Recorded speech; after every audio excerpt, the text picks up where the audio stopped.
Greetings everybody, JC here for Interface, and today we're going to be talking about compressor limiters. In particular, we're going to talk about this compressor limiter. This is the dbx 266XL. What's a compressor limiter? You don't know what a compressor limiter is? Oh, it's a very groovy device that you have to have for your home recording studio. You can even put it on your television set. You can even use a compressor limiter when you're doing live recordings of things. You still don't know what it is? Okay, let's take a few minutes and talk about what a compressor limiter is. Then we'll take an in-depth look at the dbx 266XL. An audio compressor is a specialized amplifier that controls the dynamic range of audio fed through it. Audio compressors live in recording studios, radio stations, live sound setups, and today you'll find them in home studios as well. A good place to start when trying to understand the function of an audio compressor is a portable tape recorder that has automatic level control. Automatic level control allows you to either talk into the microphone or plug audio into the auxiliary input and not have to adjust the record level. There's a circuit inside the tape recorder that makes sure that the audio does not overdrive the tape, and if it's a little low, it'll turn it up. These are very simple circuits. More complicated versions of automatic level control, also known as automatic gain control or AGC, allow you to change the compression ratio. If you look at the chart here, you'll see that at 1:1 there is no change in the level of the output signal as the input level increases. However, at 2:1, 4:1, and finally infinity to 1, you'll see that as the input level increases, the output level increases but at a much lower rate. At a 4:1 ratio, that would mean that you would have to have 4 dB of increase at the input to have 1 dB of increase in level at the output. Simple automatic level controls and more sophisticated studio compressors use an amplifier known as a VCA, or voltage controlled amplifier, to vary the gain of the audio going through them. In a simple AGC circuit, you don't really have any control over what the VCA is doing. However, in a studio compressor, you can control all kinds of things. You can control the attack, the release, and the ratio at which the audio is compressed. Let's take a close-up look at the controls of the dbx 266XL. They're pretty typical for a compressor. First off, we have to talk about an extra feature that comes with the 266XL, and that is a audio gate. An audio gate is a device that allows you to set a threshold under which no audio will pass and above which the audio passes with no change. What does that mean? Well, let's say that you were recording somebody speaking and there was a bit of background noise, or you were recording a standalone instrument. When the instrument or the person speaking wasn't making any sound, the gate would close, blocking out the background noise. That is an audio gate. Moving down the panel a bit on the 266XL, we find the threshold control and the ratio control. The threshold control allows you to set a level at which compression begins to happen. Above that is a 3 LED meter. When the LED for minus is lit, that means the audio is below the threshold of compression.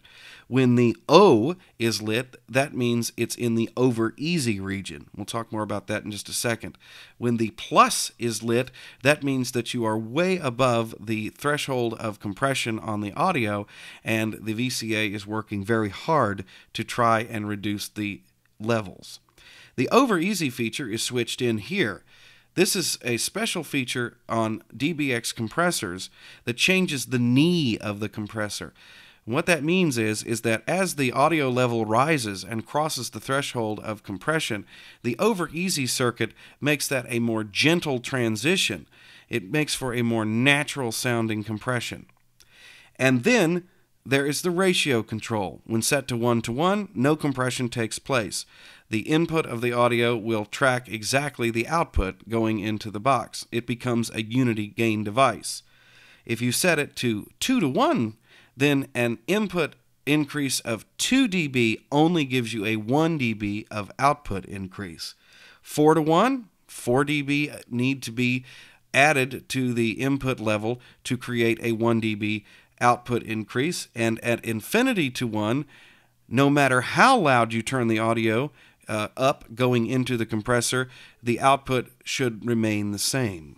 Now we come to the real heart of a compressor limiter, the attack and release controls and the gain reduction meter. The attack time of a compressor is how quickly it will react when the level changes at the input. A very fast attack time will cause a compressor to act like a peak limiter. It will react very quickly to fast peaks in the audio. A very slow attack time will allow some peaks to get through and give a more average level for the audio that's being processed. The release time is the exact opposite of the attack.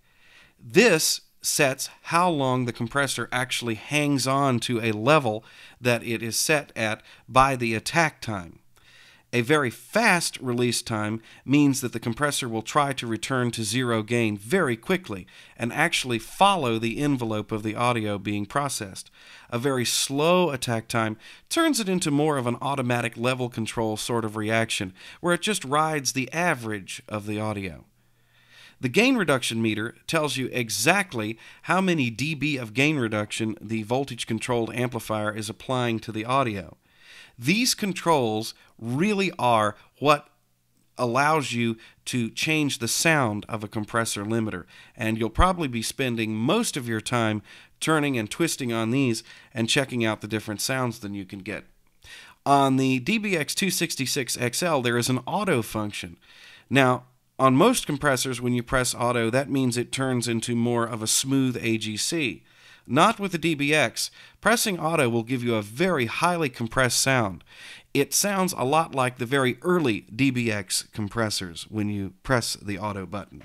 The last two controls on the front panel are the output gain knob and the bypass switch. The bypass switch allows you to pass audio through the 266XL without any processing at all. In other words, the input becomes the output.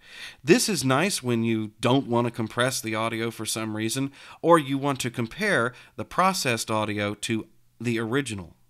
dbx has made hooking up the 266XL extremely easy no matter what kind of system it's going into.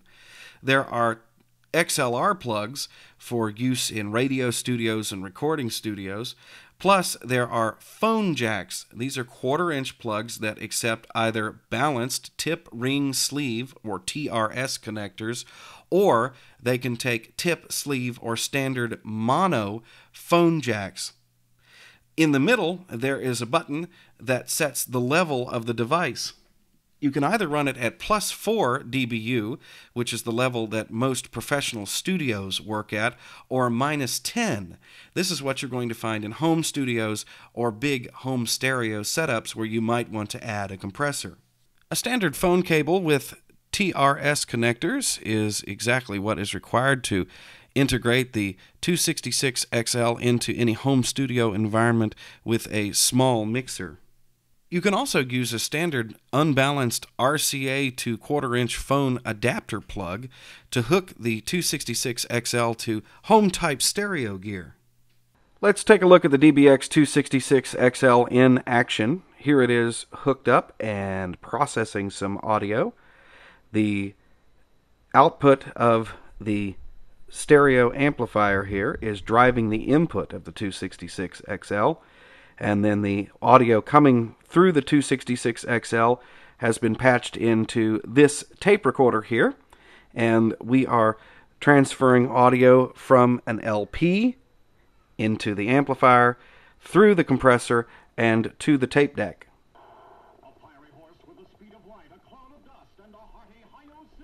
The audio we're transferring is an old-time radio show going back to the 1930s.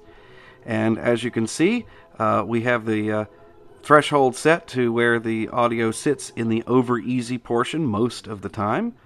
The threshold is, the ratio rather, is set for 4:1. The attack and release, we've got a rather fast attack time to catch peaks and a relatively medium to slow release time because we're not trying to really compress the audio and make it super loud. We just kind of want to ride the levels. The 266XL comes with its own power cord. It has its own onboard power supply, which is very nice because I don't particularly like audio equipment that uses those wall wart power supplies. I do like things that have their own power supply. This is a robust broadcast quality piece of equipment. However, the one thing that DBX neglected to put on it is a power switch. The dbx 266XL does a fine job of managing levels and making sure that they stay right where they need to be. And in this case, we have the meter peaking just below 0.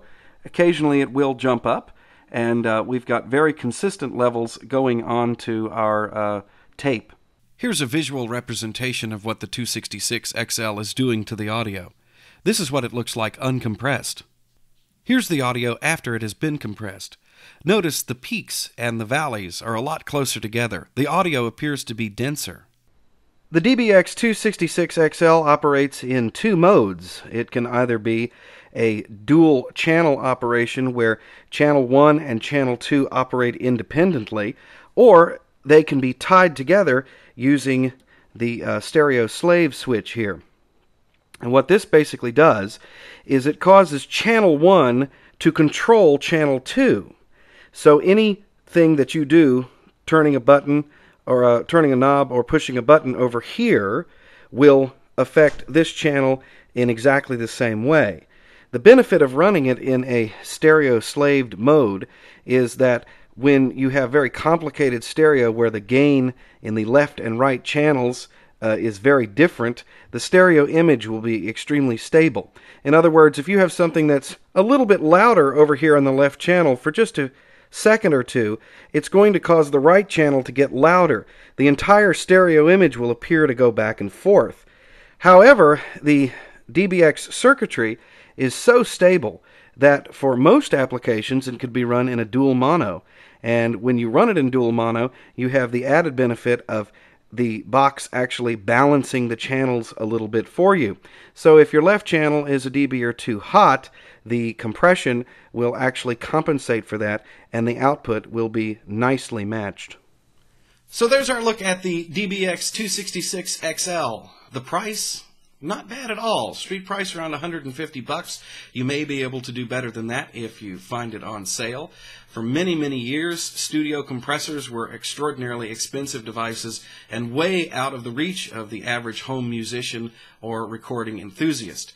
Not only is it good for transferring audio from records to tape, but they're also great if you have a large home theater system and you want to control the dynamic range of DVDs and digital television. Just pop it in line from the output of your cable box or your DVD player into your amplifier, and you will have a much more consistent volume. A compressor is a nice tool to have, and the dbx 266XL is definitely a good choice. Other than the lack of a power switch, I really can't find anything bad to say about it.